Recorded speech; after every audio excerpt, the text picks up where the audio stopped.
Hello friends, my name is Jamie and welcome to another episode of the Mission to Martius podcast. Mission to Martius is my fantasy adventure audio drama about humans and fairies that I'm currently in the process of developing. The story synopsis will be down below in the description. And all episodes of the Mission to Martius podcast will be linked down below in the podcast playlist.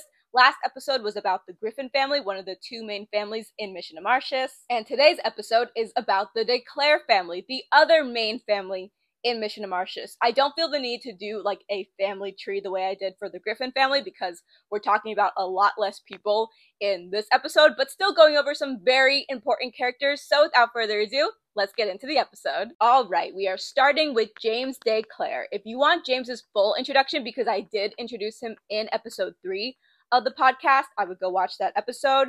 And even though I already shared his references in that episode with his introduction, I'm going to share them again in case you missed it. So, James is white. He had black hair, deep purple eyes, and fair skin. He was 5'8", and you could generally see him wearing his Harmonian military uniform with the armor and the red cape. So, James was the commander of the Harmonian military. He was Bianca de Clare's husband and Delilah and Ella de Clare's father. James is Harmonia's most famous commander. In addition to his skill with a sword, he is best remembered for his pacifist mentality. James was largely regarded as the strongest person in the Harmonian military during his service, but he always tried to demonstrate mercy and kindness to his opponents, though this is something that he would struggle with throughout his life and his career as a soldier. Though this wasn't always apparent to the people around him, most people remember James for his cheerfulness and his charisma. James was a people person who loved serving his kingdom and everyone in it, but most of all, James loved his family. He patiently courted Bianca for 6 years because from the moment he first met her, he was completely infatuated, head over heels, and James absolutely loved his daughters. He loved being a girl dad. James acted as an instructor to several of the young soldiers that I talked about in episode 3, and during many of those lessons, he would have one of his daughters strapped to his chest. He'd always bring them with him. He loved learning how to style their hair, taking them for walks around the kingdom. James de Clare was a girl dad and proud of it. I mentioned this in episode 3, but James was unofficially adopted into the royal family because he was an orphan, and he considered the royal family as his actual family, especially Prince Philip and the eventual Queen Scarlet, who he thought of as his own siblings. Sadly, James died during the Harmonian-Martius War at the hands of Queen Reya of Martius, but his legacy as commander of the Harmonian military lives on through his students and his daughters. Alright, next I'm going to talk about Bianca de Clare. Also, if the tripod shakes at any moment throughout this video, it is because there's a cat in my house, which I talked about in my last video, and she's been in the house for the past 2 weeks almost. Well, for when you're seeing this video, it will have been 2 weeks, and she's walking around, and so she might bump into the tripod, so just be aware of that. But anyway, here are Bianca's references. Bianca is white, she has shoulder-length wavy black hair, deep blue eyes, fair skin, and she is 5'7". She wears a white long-sleeved blouse underneath a red dress. I'm not sure if the top of the dress is like corseted, but the picture has the vibes that I'm going for. Bianca also wears black lace-up boots. So Bianca is a counselor in the Southeast Residential District. She is James's wife, or rather his widow, and Delilah and Ella's mother. Bianca, in a similar vein to Lily Griffin, is a character that I would love to say more about, but can't because of spoiler reasons. But what I will say is that, like Rina, Bianca has a lot of secrets surrounding her past, for very different reasons than Rina, but secrets nonetheless. Bianca essentially used to be a very different person from the character that you will meet in Mission to Martius, and it was a long road for her to get to where she is now. She's embarrassed to admit that she had a bit of a sour attitude towards James when they first met, though for James this was quickly water under the bridge because he was so taken with her. She's also embarrassed to discuss the circumstances under which she and James met, and in general, Bianca is keen to keep the details of her upbringing under wraps, but despite her best efforts to leave the past in the past, the proof of the girl that she used to be is in her daughters, namely Delilah. As much as she hates to admit it, Bianca sees so much of her younger self in Delilah's impulsivity and arrogance, and don't get me wrong, Bianca loves both of her daughters so much. They are her world. She loves Ella's curious mind and Delilah's bravery. She just hopes that she can prevent Delilah from repeating her mistakes before Delilah does something that she can't come back from. Alright, next we are going to talk about Delilah de Clare. Here are Delilah's references. Delilah is white. She has wavy black hair that's pretty long, dark brown eyes, fair skin, and she is 5'3". She wears a white ruffled long-sleeved blouse, tan pants, brown lace-up boots, and a red bandana that she ties around her neck. This bandana comes from the fabric of her father's cape. Delilah also wears a ruby ring on her left index finger. So Delilah de Clare is a 15-year-old soldier in training and the main character of Mission to Martius. She is James and Bianca's daughter and Ella's older sister. Delilah is eager to become a soldier to follow in her father's footsteps and honor his legacy. Many soldiers in the Harmonian military have recognized her combat skills and see her potential to become a great soldier like James. Unfortunately, her combat skills aren't the only things that have gotten the attention of the military higher-ups. Her attitude and subsequent behavior that often arises due to her attitude have often made her quite the topic of conversation. Basically, Delilah is not particularly well liked. She's arrogant and abrasive, reckless and impulsive. She generally has a hostile disposition towards people she doesn't know or trust, and she has a tendency to resort to violence when things don't go her way.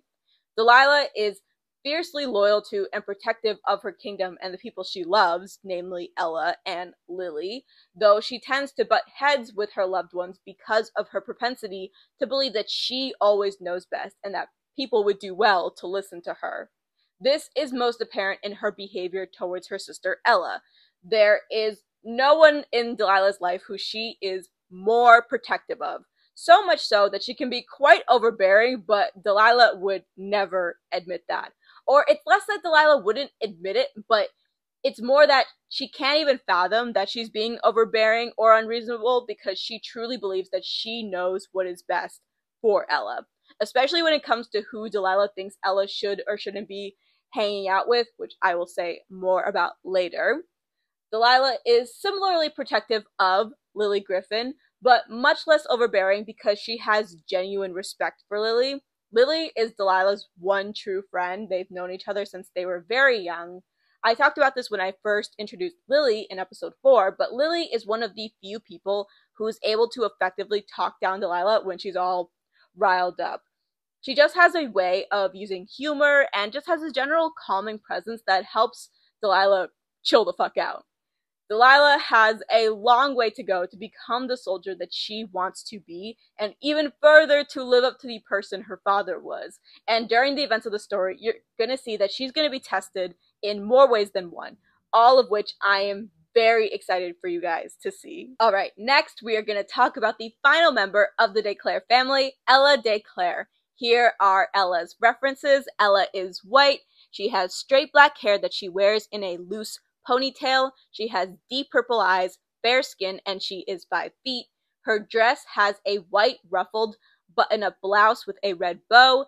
The skirt of the dress is red and she wears black lace-up boots. Ella is one of the 6 main characters of Mission to Martius. She is James and Bianca's daughter and Delilah's younger sister. She is 14 years old, and despite being incredibly intelligent, Ella hasn't pursued any career training yet, because she wants to travel and learn more about the world before pursuing her dream of becoming a teacher. Ella's intelligence manifests in several ways. She has an eidetic memory, she has encyclopedic knowledge of the world and human fairy history, and she has a strong interest in cartography. So it's not difficult to see that Ella and Delilah are complete opposites in more ways than one. where Delilah is loudmouthed and impulsive and reckless. Ella is quiet and reserved and thoughtful. And so Ella is much more cautious than her sister. Delilah doesn't really know the meaning of cautious. Ella likes to think things through. She always has a plan for everything, or at least she tries to, which usually means that she's the one trying to do damage control when Delilah is being Delilah. Ella enjoys the company of books more than she does people, but that's not for a lack of trying to make friends. Ella has often found herself overshadowed by Delilah's reputation. Because of her association to Delilah, a lot of people assume that Ella is similar to her sister. This isn't helped by Delilah's overprotective attitude towards Ella, which often includes her scaring away people that she thinks aren't good enough to be associated with her sister, much to Ella's chagrin. Delilah may underestimate her sister, but this won't be the case for long as the events of the story unfold, where Delilah may come to realize that Ella is actually the one who has been protecting her in more ways than one. And finally, similar to last episode, I'm going to introduce a character who, while not a member of the Clare family, is closely related to them, and that character is Marc Renevieve. As always, here are Marc's references. Marc is white, he has wavy black hair, light green eyes, fair skin, and he is 5'5". He wears a sort of beige tunic. I never really know what qualifies as a tunic, but I think that's a tunic. He wears black pants and black boots. So Marc is a supporting character in Mission of Martius and Ella's best friend. He's 15 years old and a soldier in training. Marc has every intention of joining the Harmonian military, but he doesn't have these grand ambitions that Delilah has to become this great soldier. He has an older sister that's a soldier, but he's not doing it to follow in her footsteps or anything. He just wants to support his mother. Marc is a pretty chill guy who doesn't take things too seriously.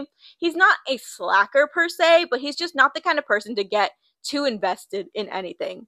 Marc also has a penchant for pushing people's buttons because he thinks it's funny, particularly Delilah. And Delilah cannot fucking stand him. Delilah de Clare thinks that Marc Renevieve is just the most insufferable person to have ever walked Reya. She finds him so annoying and grating, and Marc just thinks that Delilah is hilarious. He takes such pleasure in getting under Delilah's skin. He loves to annoy her on end. He always knows just what to say to really piss her off.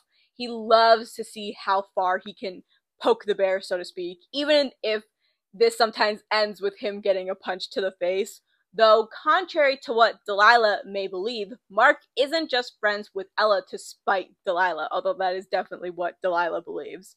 Marc genuinely enjoys being around Ella because he always learns something new when he's with her, and she's one of the few people who he feels that he can truly be himself around. And it also doesn't hurt that Marc thinks that Ella's really pretty. Alright, that is all I have for today's episode of the Mission of Martius podcast. Thank you guys so much for tuning in. The next episode is coming out on October 9th, and that is when I will give a full breakdown of the fairies and magic of Mission of Martius. If you guys have any questions about Mission of Martius, feel free to leave them down below in the comments and I will do my best to answer them. Once again, thank you guys so much for listening to the Mission of Martius podcast, and I hope to see you guys in the next episode. Bye guys!